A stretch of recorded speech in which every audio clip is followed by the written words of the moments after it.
The conscious is an inner human faculty corrupted by sin and the fall, and the Holy Spirit is the divine agent God uses to begin his redemptive work in a believer.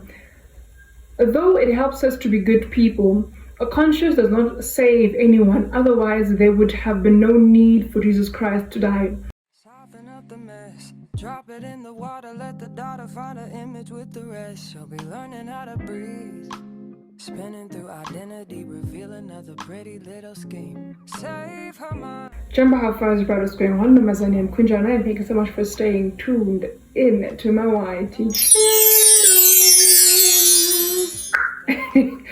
Welcome to episode 2 of Being While Navigating, where we discuss everything faith, goals, social issues, as well as everything about you and I. And in today's episode, we are going to be touching on the subject of replacing your conscience with the Holy Spirit, right? And this is particularly aimed to people that have chosen to accept the doctrine of Christ, excuse me, that have chosen to accept the doctrine of Christ and make Christ Jesus their Lord and Savior, who have claimed that I have accepted Jesus Christ as my Lord and Savior and as my Messiah. Jesus Christ. Amen. Amen. It's sort of very, very, very strong geskak, right? Before I was saved, or let me say before I knew or I had an idea of what it means to actually accept Jesus Christ as my Lord and Savior, I had an idea of astrology and all of these things. So I knew that seeing that I was born on the 29th of March means that I'm an Aries, right? And I used to be so into these things and wanting to understand who I am and where do I find myself in society. I want to first say this. We don't always subscribe to ungodly things because we want to be ungodly, but also because we want to fit in, or we want to just have a sense of belonging. You know, if I was young, because I was young at the time and I didn't know much about myself, if there was something that was going to aid me in knowing about who I am and grant me a sense of belonging, there wouldn't be a reason why not I wouldn't want to associate with such things. So I found out that I'm an Aries, and I started reading upon these things. And one of the things I would say is that, or some of the things is that you are short-tempered, or you have so much pride, easy to anger, quick to anger, your way or the highway, you always moody, all these weird things, right? Well, weird. And I took up those things and I made those things my identity because those were what I, according to astrology, was supposed to identify with. And for the longest of time, I lived with this. And after coming into Christ and accepting him as my Lord and Savior, I'm going to speak of my salvation story in one of the episodes. But anyways, I then subscribed to this. And after finding Christ, I realized, no, this is not where it's at. This is not how everything should be or is supposed to be. I came across this book at home that had a cover, and the cover of the book was, I think it was something in the likes of taking up Christ's identity, or rather living in the identity of Christ, something in the likes of. And it made me realize that once you accept Jesus Christ as your Lord and Savior, you get to a point where you take up a Christly identity. You need to now take up the identity of Christ. You have to die of self, die of who you are, before you can receive Christ or embrace who Christ is. So I also needed to get to a point where I take up a heavenly identity, where I take up a Christly identity. So I now had to learn what it means to be a child of God. If I say I'm a child of God, what does it mean? What does it mean? So hi, I'm Azania, and in my free time I curse, in my free time I watch horror movies, and in my free time but I say I'm a child of God. Now I had to deconstruct that and learn that what does it mean to be a child of God? To be a child of God, it means that you need to bear fruits of the Spirit. Let's quickly check what the fruit of the Spirit are, right? Peace, self-control, kindness, joy, faithfulness, patience, goodness, as well as gentleness, and lastly, love. So if Aries is saying to me, Azania, you are supposed to be short-tempered, quick to anger, and full of pride, how am I actively being a good child of God? Because I've said with my own mouth that I accept the Lord and Savior, rather I accept the Lord as my Savior, but yet I don't live like a person who is supposed to be a child of God or in the house of the Lord. So I needed to rethink all of those things and die of self. And that's why they always say to us that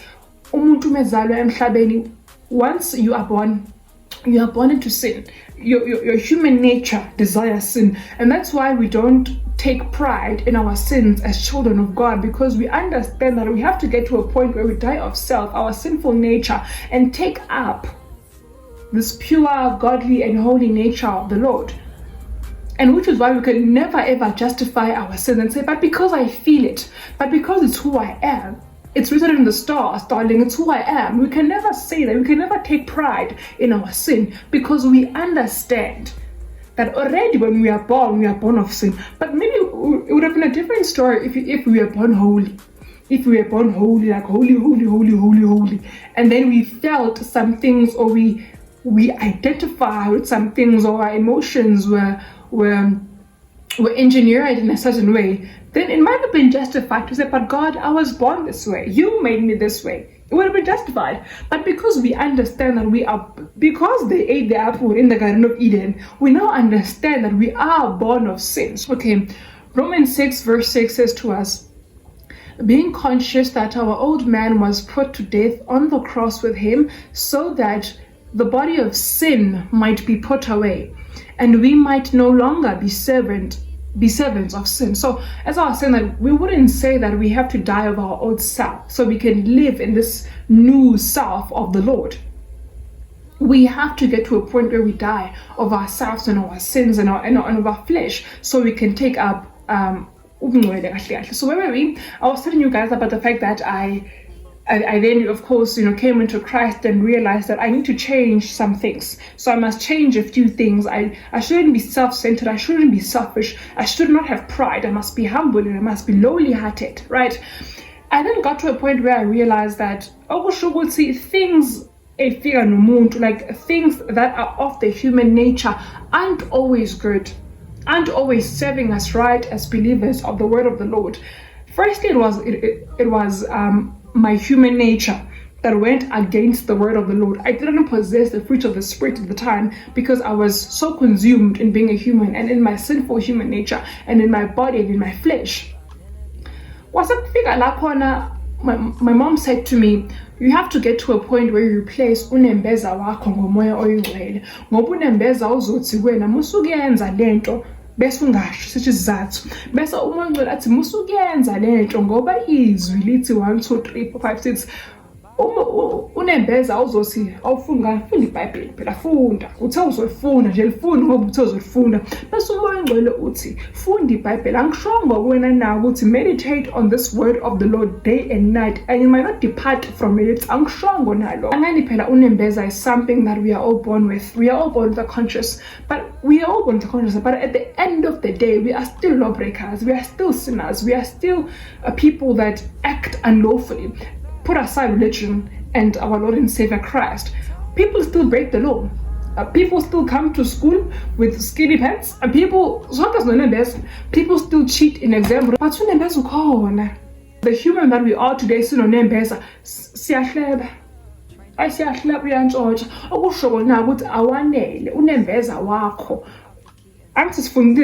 we read what it means to have a conscience, or what the conscience is.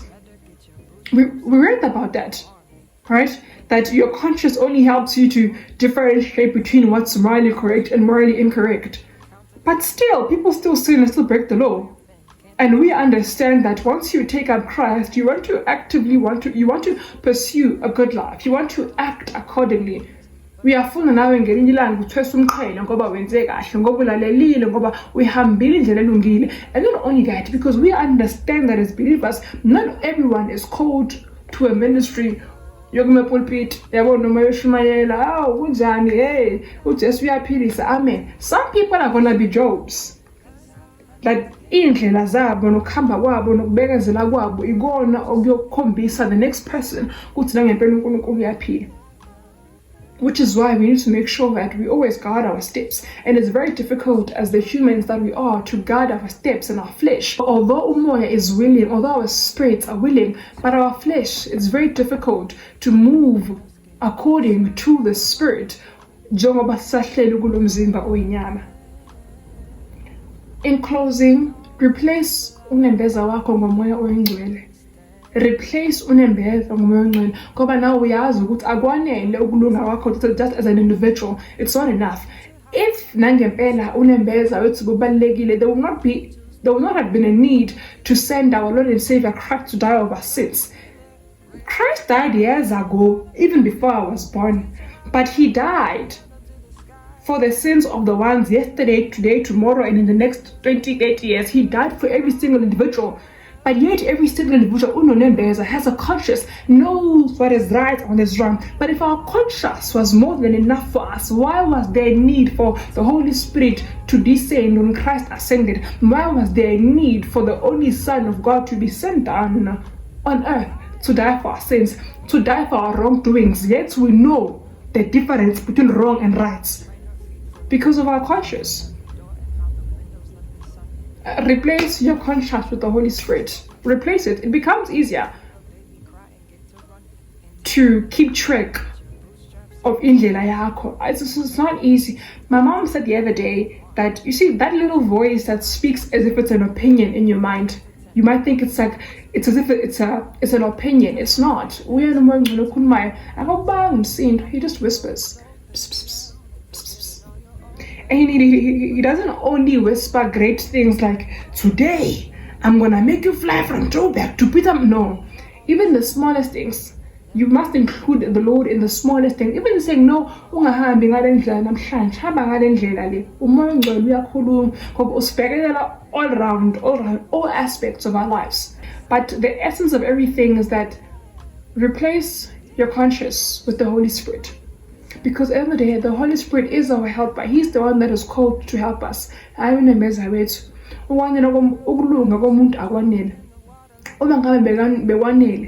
not have been a Christ that came down to earth. There would not have been a Holy Spirit that descended when Christ ascended. Let us use what the Lord has given to us to become the people that we want to be, that you want to be in the kingdom of the Lord. Thank you so much, guys, for tuning in. I hope that you enjoyed this episode, the second episode of the very first season of Being Well Navigating. Today's video is basically under our segment of faith, and I hope that you will replace your conscience with the Holy Spirit. Thank you.